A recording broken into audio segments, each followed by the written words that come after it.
Paper की ये part 2 है। तो आइए जानते हैं कि न्याय के दो सिद्धांत कौन सिद्धांत कि अवसर की सुविधाएं लोगों को दी जाएं, गरीबों को सभी प्रकार के जो अधिकार है वे दिए जाएं, उसके साथ साथ जो लोग असक्षम हैं उनको सक्षम बनाने के लिए सिद्धांत ये सरकार कुछ नीतियां, सकारात्मक कार्रवाइयां या कुछ विविधक बर्ताव कर सकती है। इस प्रकार से न्याय को हम स्थापित कर सकते हैं। ये आपका 16वां प्रश्न आपका हो जाएगा। इसी के साथ बहुलवाद से क्या अभिप्राय है, what is the meaning of pluralism. तो भाई बहुलवाद जो होता है वो बेसिकली कहता है कि दो स्तर की सरकारें होनी चाहिए, केंद्र सरकार और राज्य सरकार। यदि बहुलवाद नहीं हुआ तो एक सरकार अगर रहेगी तो वो तानाशाही चला लेगी, डिक्टेटरशिप चला लेगी, इसलिए बहुलवाद सरकारें होनी बहुत जरूरी है। संघवाद से प्रश्न था। भारतीय नागरिकों के कोई दो मौलिक कर्तव्य बताइए। भाई भारतीय नागरिकों के जो दो मौलिक कर्तव्य हैं, पहला यह है कि देश का सम्मान करे, देश के राष्ट्र गान का सम्मान करे, राष्ट्र ध्वज का सम्मान करे, अपने देश के प्रति देश की रक्षा करे। ये सारे नागरिक के मौलिक कर्तव्य हैं, ठीक है। उसके अलावा आपका यह है कि भारतीय संविधान की किन्हीं चार विशेषताओं को उल्लेख कीजिए जिनमें राज्य सरकार की अपेक्षा केंद्र सरकार को ज्यादा शक्तिशाली। भाई बहुत सिंपल है, आपातकालीन जो शक्तियां होती हैं उसमें केंद्र सरकार को बहुत ज्यादा शक्तिशाली बनाया गया है और राज्य सरकार को बहुत ज्यादा कमजोर बनाया गया है। केंद्र सरकार जो आपकी है वो आपातकाल के दौरान सारी शक्तियां अपने पास ले लेती है। उसके अलावा जब शक्तियों का बंटवारा किया गया उसमें भी 7 विषय हैं, 66 है, समवर्ती सूची जो की है 47। लेकिन आपको बता दूं मैं, इन तीनों सूचियों में से दो सूची में तो लगभग केंद्र सरकार का ही आधिपत्य है। एक 66 है राज्य सूची की होती है, लेकिन आपातकाल के दौरान यह है कि केंद्र सरकार के पास चली जाती है। तो मतलब केंद्र सरकार ज्यादा शक्तिशाली आपका नहीं है। इसी के साथ हम बात करते हैं आपका कि भाई राजनीति मनुष्य के दैनिक जीवन को किस प्रकार कदम कदम प्रभावित करती है। भाई बहुत हद तक करती है, क्योंकि जो राजनीति होती है ये मानव को एक प्रकार से उसके जीवन का अधिकार, समानता का अधिकार, समानता का अधिकार, ये सब राजनीति ने कहीं ना कहीं से मानव को एक धारा में पिरो रखा है, बांध रखा है। तो अगर आप राजनीति से हटकर सोच रहे हैं कि आपका जीवन रहेगा, भाई बिल्कुल नहीं रहने वाला।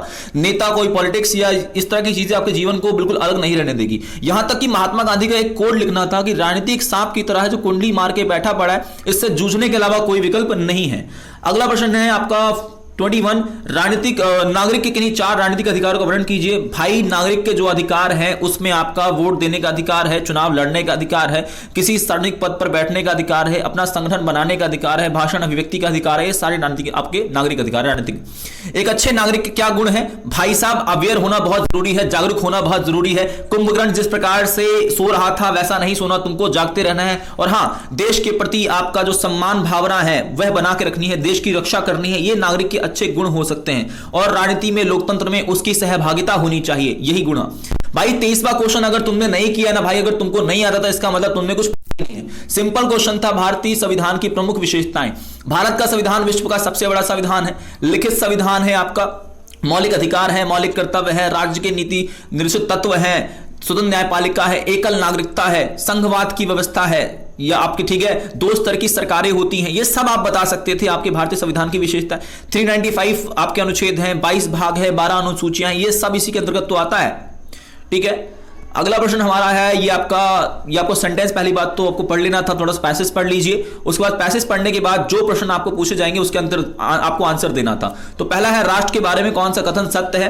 तो भाई राष्ट्र एक भू क्षेत्र को कहते हैं, राष्ट्र में एक ही समुदाय के लोग रहते हैं, राष्ट्र में एक ही नस्ल के लोग साथ निवास करते हैं, राष्ट्र बहुत हद तक एक काल्पनिक समुदाय है। भाई इसका एग्जैक्ट आंसर जो आप कह सकते हैं कि भाई राष्ट्र एक बहुत हद तक एक काल्पनिक समुदाय है, यह आंसर आपका है। कनाडा में राष्ट्र के बारे में तो देखिए राष्ट्रवाद नहीं बोला है, राष्ट्र बोला है, सॉरी। तो ये आपका राष्ट्र भू क्षेत्र हो सकता है, ठीक है, कि एक भू क्षेत्र कहते हैं, ठीक है, एक भू क्षेत्र, क्योंकि राष्ट्रवाद को काल्पनिक समुदाय आप कह सकते हैं या राष्ट्र को भी कह सकते हैं। तो डी आंसर कंफ्यूजन है, आप बताइए डी है या ए है। मेरे अनुसार चलो डी में चल देते हैं हम लोग, डी आंसर है।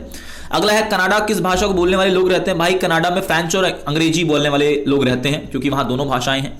डिस्कवरी ऑफ इंडिया किसकी? भाई 5वीं क्लास में पढ़ा था, पंडित जवाहरलाल नेहरू ने पुस्तक लिखी थी डिस्कवरी ऑफ इंडिया, तो ये राइट आंसर उसका हो जाएगा।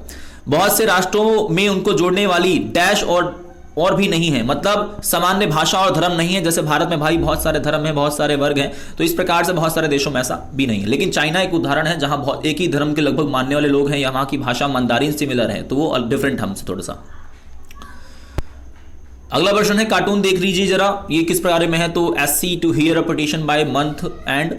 अब इसी के साथ आपको डिस्कस करना था कि भाई सर्वोच्च न्यायालय द्वारा किस मुकदमे में यह निर्णय दिया गया कि संविधान संशोधन द्वारा संविधान के मूल ढांचे को नहीं बदला जा सकता, तो भाई इसका आंसर होगा Keshavananda Bharati case, answer C बिल्कुल सही था।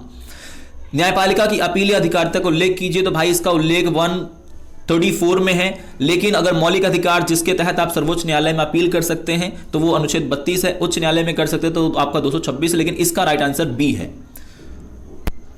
न्यायिक अतिरेक से क्या तात्पर्य है, तो न्यायपालिका द्वारा विधायिका व कार्यपालिका के कार्यों का अधिग्रहण करती है, न्यायपालिका द्वारा अधिक मुकदमों की सुनवाई करती है, न्यायिक पुनर्निरीक्षण की शक्ति है, अधीनस्थ न्यायालयों पर अधिक नियंत्रण। तो भाई इसका राइट आंसर फर्स्ट ही सही है, पहला ही सही है।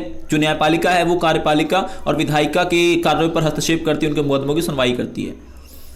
इनमें से कौन सा न्यायपालिका की सक्रियता का परिणाम नहीं है, तो न्यायपालिका व कार्यपालिका में टकराव का बढ़ना, न्यायालयों पर मुकदमों का दबाव बढ़ना, न्यायालय में या न्यायपालिका में लोकतांत्रिकरण का बढ़ना, मौलिक अधिकारों का कम होना। भाई इसका ये सही रहेगा वैसे, ठीक है, बाकी सब तो बिल्कुल सही लग रहे हैं, तो ये एक डिफरेंट है, तो ये आप लगा देते डी। 26वां क्वेश्चन भाई कार्टून है, कहां के बारे में बात हो रही है भाई, कार्टून में देखो जरा, यूरोप के बारे में बात हो रही है, ठीक है। प्रश्न पढ़ते हैं, यूरोपीय संविधान बनाने का प्रयास किसके द्वारा किया गया था, भाई यूरोपीय संघ के द्वारा किया गया था। यूरोपीय संघ की स्थापना 1992 में की गई थी, तो ये आपको याद रखना है। भारत का संविधान का निर्माण किसने किया है, संविधान सभा ने किया है, ठीक है। विश्व का सबसे बड़ा संविधान किसका है, भाई हमारे देश खुद का, मेरे प्यारे देश भारत का है। इसी के साथ भारत की संविधान सभा का अस्थायी अध्यक्ष किसे चुना गया था, तो भाई सच्चिदानंद सिन्हा जी को, और डॉक्टर राजेंद्र प्रसाद स्थायी अध्यक्ष थे, ठीक है। इसी के साथ भारतीय संविधान की पहली बैठक कब हुई थी भाई, तो 9 दिसंबर 1946 है। अच्छा अब ये आपका कोई नहीं, कर लेते हैं इसको भी। किसके तहत प्रस्तावित किया गया था, तो भाई कैबिनेट मिशन, आपका आंसर सही होना चाहिए अगर आता तो, वैसे तो ये दृष्टिवादियों का, पर कोई नहीं। लेकिन में से कौन सा मौलिक अधिकार नहीं है, तो भाई आपका मौलिक अधिकार जो है वो स्वतंत्रता का अधिकार नहीं है, सॉरी चेक कर लेते हैं, संपत्ति का अधिकार, सॉरी नहीं है, ठीक है, बी आंसर है, ये तो सही है बिल्कुल, ठीक है। तो डी बी आंसर आपका, मतलब संपत्ति का अधिकार नहीं है, क्योंकि इसको 44वें संशोधन के माध्यम से 1978 में हटा दिया गया था। अगला, भारतीय संविधान में किस अनुच्छेद में जीवन और दैहिक स्वतंत्रता के अधिकार है, तो भाई अनुच्छेद 32 में, ये भी करवा दिया आपको, ठीक है। आगे चलते हैं, राजनीतिक कार्यपालिका व स्थायी कार्यपालिका में कोई अंतर बताइए। भाई राजनीतिक कार्यपालिका जो है 5 साल रहती है, केवल 5 साल। सरकार के मेंबर सारे राजनीतिक कार्यपालिका जो कभी भी भंग हो सकती है, और राजनीतिक कार्यपालिका जो आपकी है इसमें कोई भी व्यक्ति हो सकता है जिसकी कोई योग्यता भी नहीं है। लेकिन स्थायी कार्यपालिका में केवल नौकरशाह होते हैं, जिसका चुनाव यूपीएससी आपका करता है, संघ लोक सेवा आयोग करता है, और स्थायी कार्यपालिका अपने निश्चित कार्यकाल तक बने रहते हैं। इसमें आपके 65 वर्ष की आयु तक ये लोग बने रहते हैं। तो ये चीज़ें आपको बतानी थी इसमें चीज़ें। राष्ट्रपति की शक्ति और स्थिति, भाई राष्ट्रपति जो है देश का सबसे प्रमुख आदमी होता है, सबसे बड़ा आदमी होता है, ठीक है, राष्ट्रपति।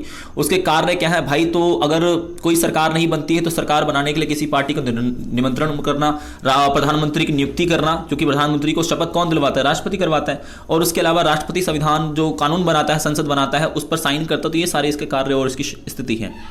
इसके अलावा लोकतांत्रिक व्यवस्था में स्थानीय शासन का क्या महत्व है, भाई बहुत ज्यादा महत्व है, क्योंकि इस पहली बात तो आपको बताना था, स्थानीय शासन, गांव और जिला स्तर के शासन को स्थानीय शासन कहते हैं। इसके 4 तर्क क्या है भाई, बहुत जरूरी है, क्योंकि स्थानीय शासन बहुत नजदीक का शासन होता है, आम जनता के बहुत पास का शासन है, जहां बहुत कम खर्चा होता है, जहां अनपढ़ और कम पढ़ा व्यक्ति भी अपनी बातों को रख सकता है, अपनी समस्याओं को रख सकता है, जहां पर आप कह सकते हैं कि हर एक व्यक्ति जो ग्राम सभा का सदस्य होता है, तो इस प्रकार से हर व्यक्ति अपनी बातों को अच्छे तरीके से रख पाता है। ये स्थानीय शासन के फायदे हैं, और रोजमर्रा की समस्याओं का समाधान भी वो वहीं पर कर सकता है। अगला, स्थानीय शासन की क्या चुनौती है, भाई बहुत चुनौतियां हैं, क्योंकि वहां धांधली हो सकती है, पैसे का दुरुपयोग हो सकता है, स्थानीय शासन को पैसा नहीं मिलता समय पर, मतलब केंद्र सरकार राज्य सरकार पर निर्भर रहना पड़ता है, वहां पर महिलाओं को जो आरक्षण दिया गया उनके स्थान पर उनके पति या पुत्र बैठते हैं। तो ये सारी चुनौतियां स्थानीय शासन की आज भी बनी हुई हैं। असमानता कितने प्रकार की होती है, भाई असमानता 2 प्रकार की होती है। एक आपका सामाजिक असमानता है, ठीक है, जो समाज क्रिएट करता है धर्म जाति वर्ग के आधार पर, ठीक है। एक होती है प्राकृतिक असमानता, जो कि जन्म के साथ ही होती है, किसी योग्यता या प्रतिभा के आधार पे होती है। अगर कोई अच्छा गाना सिंगर है, डांसर है, तो भाई वो जन्म के साथ है, मतलब कुछ चीजें उसको जन्म के साथ मिल सकती हैं। लेकिन सामाजिक जो समाज क्रिएट करता है, और ऐसा कहा जाता है कि भाई जो प्राकृतिक असमानता है वो कभी समाप्त नहीं की जा सकती, लेकिन सामाजिक असमानता समाप्त की जा सकती है। लेकिन अभी तो प्राकृतिक असमानता भी समाप्त की जा रही है, जैसे जो लोग विकलांग है थोड़ा पैरों से या हाथों से, जिस प्रकार से, तो आज तकनीक के माध्यम से सुधार किया जा रहा है। आर्थिक समानता स्थापित करने के लिए क्या 2 उपाय हैं, भाई सभी को अवसर की समानता दो, क्या दो, अवसर की समानता दो, सभी को समान रूप से अवसर दो। उसके अलावा रोजगार के अवसर दो, कहीं भी आने जाने का, रोजगार रखने का उनको अवसर मिलना चाहिए। उसके अलावा सरकार कुछ सकारात्मक कार्रवाइयां करे जिसमें लोगों को कुछ सुविधाएं दे, और उसके अलावा सरकार क्या करे, मूल रूप से कुछ एक न्यूनतम मूल्य उनको दे जिससे वो अपना काम धंधा खोल भी सके। तो ये तरीके हो सकते हैं, ठीक है। राष्ट्रवाद ने किस प्रकार राष्ट्रों को एकजुट किया है और विभाजित किया? भाई बहुत हद तक, क्योंकि राष्ट्र जो है वो एक काल्पनिक समुदाय है जो एक क्षेत्र विशेष में रहता है। तो राष्ट्रवाद ने बहुत से देशों को जोड़ा है, बहुतों को तोड़ा है। सोवियत संघ को तोड़ा है भाई 1991 में 25 दिसंबर, उसी के साथ जोड़ा भी है जिसमें जर्मनी है और इटली का एकीकरण भी किया है। राष्ट्रवाद जो है बेसिकली एक साझी भाषा, एक साझा क्षेत्रफल, इतिहास को लेकर लोग जुड़ते हैं और इसी कारण लोग टूट भी जाते हैं। अगला प्रश्न है, संघर्षवादी राष्ट्रवादी आकांक्षाएं तानाशाही व्यवस्था की अपेक्षा लोकतांत्रिक व्यवस्था में अधिक साकार करती है। मतलब राष्ट्रवादी जो भावनाएं हैं लोकतांत्रिक व्यवस्था में ज्यादा करती है। बिल्कुल सही बात है भाई, क्योंकि जो तानाशाही लोग हैं भाई उसके सामने खड़े हो गए तुम्हें मार देगा सीधा, ठीक है। चाहे वो किम जोंग उनकी बात करूं उत्तर कोरिया के, चाहे चाइना की बात कर लें। चाइना ने तो 1990 में अपने ही देश के भाई जो आपके स्टूडेंट थे ना उनके टैंक चढ़वा दिया था भाई, क्योंकि सरकार का विरोध कर रहे थे। अब भारत में जैसे किसान आंदोलन हुआ भाई, दबा के हुआ, सरकार कुछ नहीं कर पाई। क्यों नहीं कर पाई? क्योंकि भाई ये लोकतंत्र है, यहाँ हर व्यक्ति को अपनी बात रखने का अधिकार है। इसलिए राष्ट्रवादी और संघर्षवादी जो खासकर चीजें हैं, जहां संघर्ष बढ़ता है वो उन्हीं क्षेत्रों में बढ़ता है जहां व्यक्ति को बोलने का अधिकार है। अब ज्यादा बोलोगे, ज्यादा तर्क वितर्क होगा तो भाई संघर्ष तो होगा ही होगा। लड़ाई कहते हैं ना, बर्तन तो टकराएंगे तो संघर्ष होता है, वही सेम चीज है। तो ऐसा कुछ करके आपको आंसर लिखने का प्रयास करना था यार। आशा करता हूं आपको चीजें पसंद आई होंगी। तो इसी के साथ दोस्तों लाइक शेयर और सब्सक्राइब करना मत भूलना। Thank you very much. जय हिंद, जय भारत।